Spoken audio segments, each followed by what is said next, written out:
Olá pessoal, tudo bem? Sejam todos muito bem-vindos à nossa bateria de questões, começando aqui com a correção do 39º exame de ordem. Vamos fazer as 4 questões do direito material para que você possa visualizar quais são os principais aspectos cobrados e quais são os critérios de avaliação. Lembrando sempre que qualquer dúvida, estou à sua disposição lá no meu Instagram, o @marciliofé. Marcílio, meu nome, Fé de Ferreira, @marciliofé. Sem perder muito tempo, vamos então para a primeira questão projetada aqui na tela para você. Olha aí, essa questão diz assim: a Lei Complementar Federal número XX condicionou o exercício de determinada atividade econômica, não mencionada expressamente na ordem constitucional, à prévia autorização do órgão público competente. Poucos anos depois, a Lei Ordinária Federal número YY dispôs que a autorização somente seria concedida com o preenchimento de requisitos diversos, o que se mostrava mais restritivo para os interessados. Acresça-se que tanto a Lei Complementar Federal número XX como a Lei Ordinária Federal número YY foram editadas sob a égide da Constituição da República de 1988. A Sociedade Empresária Alfa contratou você como advogado e formulou os seguintes questionamentos. Sempre que você fizer uma leitura de um enunciado como esse, é importante tentar entender qual é o tema que está sendo exigido. E o tema dessa questão é processo legislativo. Sim, aqui nós temos um caso que envolve basicamente o regime jurídico de lei complementar e de lei ordinária. E diante daquele tema, identifique também qual é o problema da questão.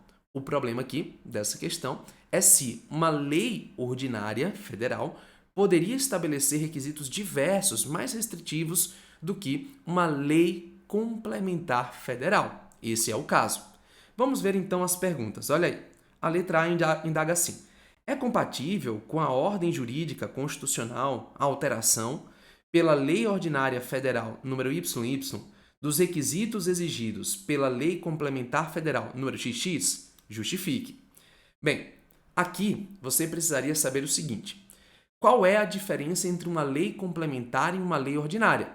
A diferença basicamente perpassa dois aspectos. O primeiro aspecto é o quórum. Veja, enquanto uma lei ordinária é aprovada por maioria simples, uma lei complementar é aprovada por maioria absoluta. Mas qual é a diferença de maioria simples para maioria absoluta, né? Maioria simples, que é o quórum de uma lei ordinária, é a exigência da maioria dos presentes. Então, ao se fazer uma votação, apura-se ali quem está presente na sessão e tira-se a maioria. Se atingida a maioria dos presentes, você terá então o que a gente chama de maioria simples, quórum exigido para a lei ordinária. A lei complementar tem um quórum um pouco mais difícil de ser atingido, que a gente chama de maioria absoluta. Para se atingir o quórum de uma lei complementar, não basta a maioria dos presentes, porque maioria absoluta significa a maioria dos membros.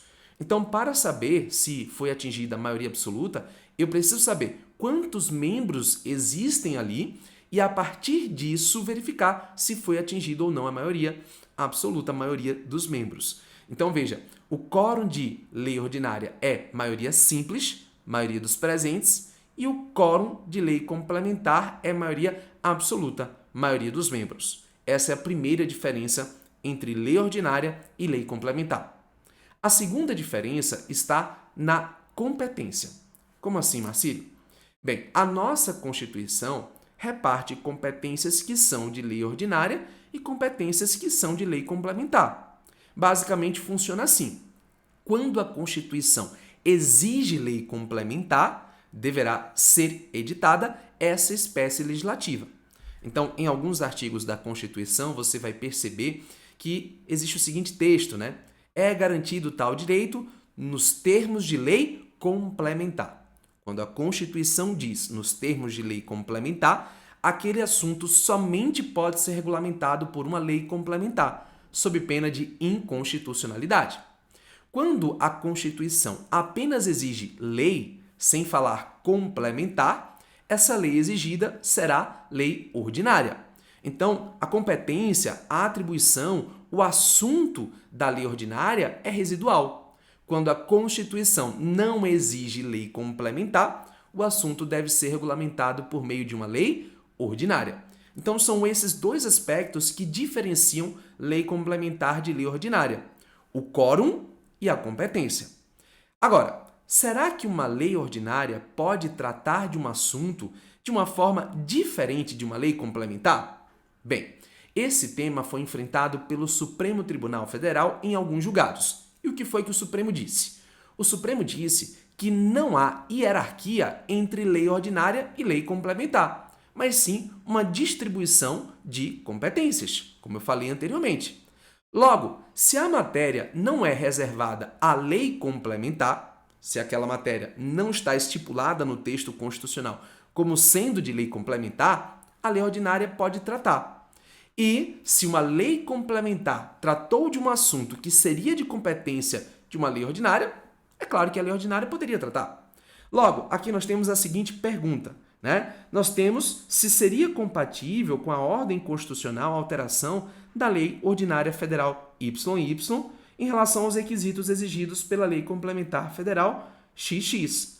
E sim, é compatível com a ordem jurídica constitucional, porque o tema não estaria reservado à Lei Complementar Federal. Então, se o tema não está reservado à Lei Complementar Federal, este tema pode ser tratado por lei ordinária. Marcílio, mas já existia uma lei complementar? Sim, mas ela estava tratando de um tema que não era exclusivo dela. Então, a lei ordinária pode sim estabelecer requisitos diversos. Por quê? Repito, não há hierarquia entre lei ordinária e lei complementar. Logo, se um assunto não está reservado à lei complementar, a lei ordinária pode tratar, inclusive de maneira diversa, né, quando sendo posterior. Letra B pergunta assim: a sociedade empresária pode ajuizar uma ação de modo a submeter a questão ao controle concentrado de constitucionalidade perante o tribunal competente, pedindo que seja reconhecida a incompatibilidade da Lei Ordinária Federal YY com a ordem constitucional? Justifique. Muito cuidado. Veja que a pergunta da letra B se refere ao controle concentrado de constitucionalidade.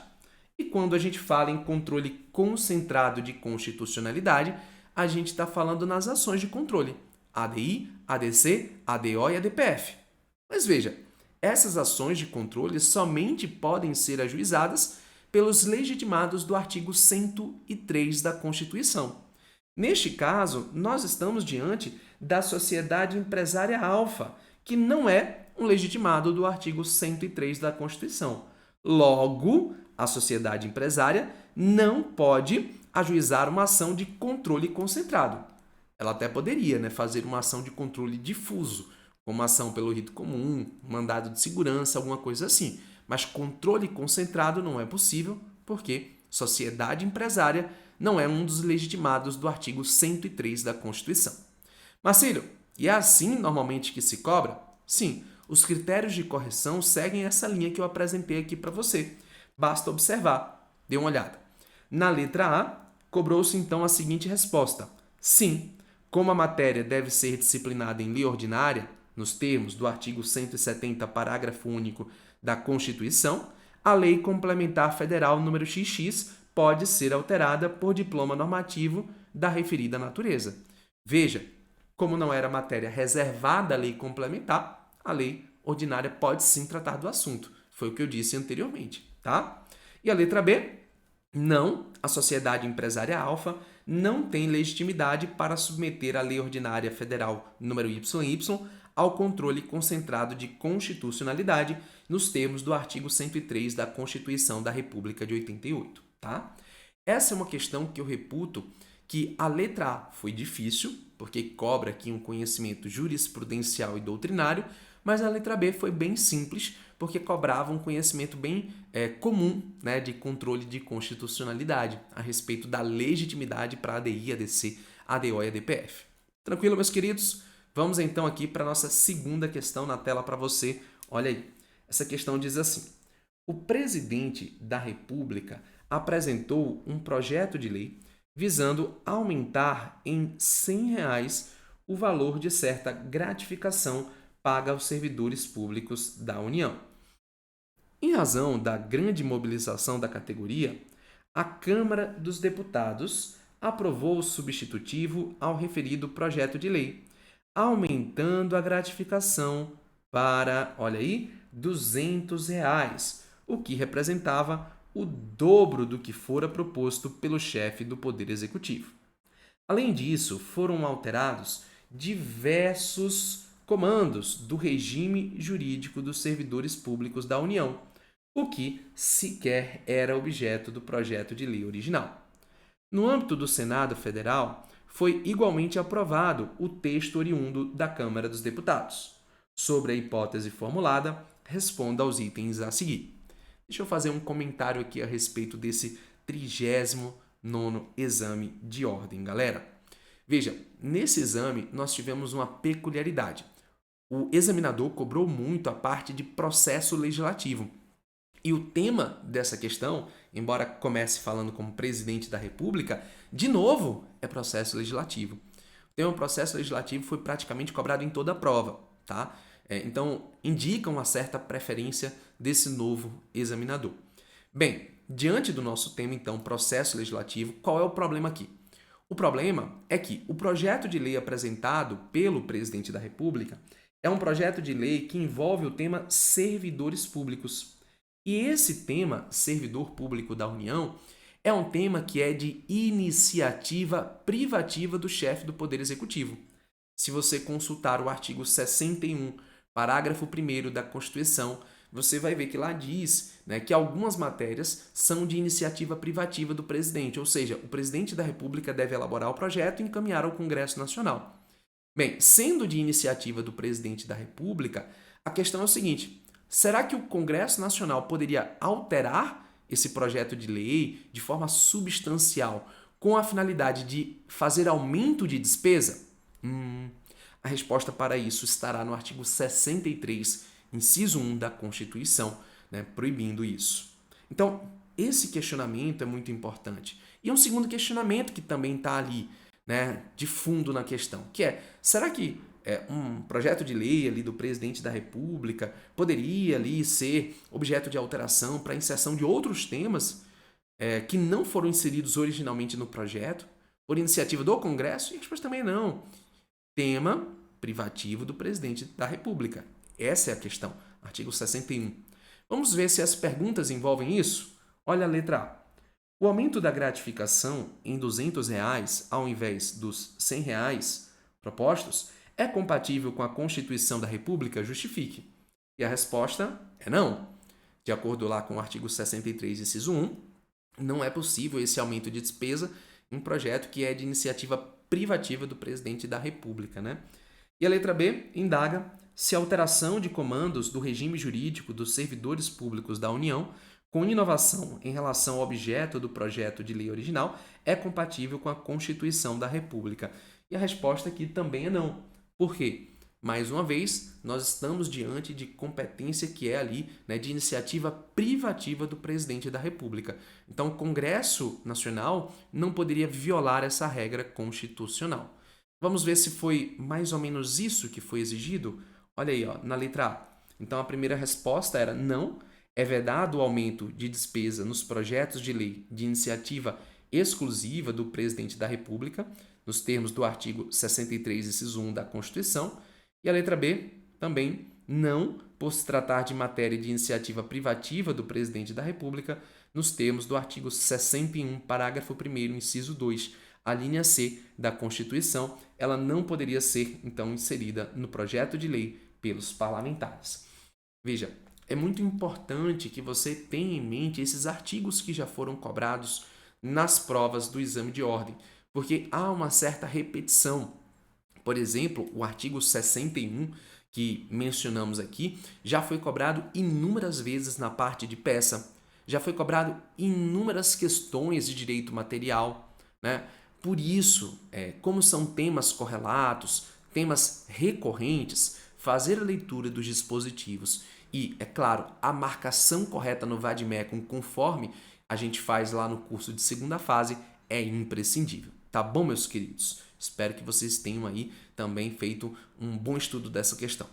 Terceira questão, então, na tela. Vamos lá. Essa terceira questão, bem interessante, diz assim: um grupo de senadores apresentou um projeto de lei complementar no âmbito do Senado Federal com o objetivo de estabelecer as normas gerais a serem adotadas no emprego das Forças Armadas. Olha aí, mais uma vez, processo legislativo, né? Após amplas discussões, com a presença de 70 senadores na votação plenária, o projeto contou com os 36 votos a favor, olha aí, e 34 votos contrários, sendo considerado aprovado pelo presidente da Casa Legislativa. O presidente do partido político Alfa, que contava com larga representação no âmbito da Câmara dos Deputados, para onde o projeto seguiria, solicitou que sua assessoria jurídica respondesse aos seguintes questionamentos. Mais uma vez, veja como essa prova foi marcada pelo tema processo legislativo, né, meus queridos? É importante observar que aqui o tema é processo legislativo, mais uma vez, né? Mas a questão envolve, de novo, lei complementar. Veja, aqui nós temos um projeto de lei complementar. Pergunta: qual o quórum para um projeto de lei complementar? Maioria absoluta, maioria dos membros, não é maioria dos presentes. Lembra disso? Veja, enquanto lei ordinária tem o quórum de maioria simples, maioria dos presentes, lei complementar tem o quórum de maioria absoluta, que é a maioria dos membros. Então, você não poderia tirar a maioria com base na presença de 70 senadores, mas sim no número de membros, 81. Então, aqui, meus queridos, o fato de ter 36 votos a favor não significa que alcançou aqui a maioria absoluta, porque eu não levo em consideração o número de presentes, mas sim o número de membros, porque lei complementar exige maioria absoluta. Outro ponto interessante dessa questão é que o projeto de lei envolve o assunto Forças Armadas. E mais uma vez, olha que interessante, o tema Forças Armadas é um tema de iniciativa privativa do presidente da República, de sorte que, em mais uma questão do mesmo exame, o artigo 61 chegou a ser cobrado. Vamos ver as perguntas? Olha aí na tela, letra A diz assim: o grupo de senadores tinha legitimidade para apresentar o projeto de lei complementar? Justifique. Era mais uma vez encontrar o artigo 61, parágrafo 1º, e você observaria que entre as atribuições do presidente da República, nós temos a iniciativa privativa para projeto de lei envolvendo o emprego das Forças Armadas. Muita gente acabou errando essa questão porque ficou com medo de mencionar o mesmo artigo. Ah, Marcílio, mas eu já falei do artigo 61 na questão 2, vou falar na questão 3 de novo? Claro, não há problema algum em repetir artigos na prova da OAB, tá? Então, letra B. A aprovação do projeto de lei complementar na votação realizada no plenário do Senado Federal ocorreu em harmonia com a ordem constitucional? Justifique. E a resposta é não, porque lei complementar exige o quórum de maioria absoluta e esse quórum não foi atingido na questão aqui especificamente, tá? Pode até ter sido atingido o quórum de maioria simples, que é a maioria dos presentes, mas o quórum de maioria considerada como absoluta, que é a maioria dos membros, não foi atingido. Vamos então aqui, o que a FGV considerou para fins de resposta correta? Na letra A, então, apresentou-se o seguinte: não trata-se de matéria de iniciativa legislativa privativa do presidente da República, nos termos do artigo 61, parágrafo 1º, inciso 1 da Constituição de 88. Então, veja aqui, o artigo 61 de novo sendo cobrado, né? Embora nós tenhamos uma exigência, né, de dispositivo ali um pouquinho diferente nos incisos, ok?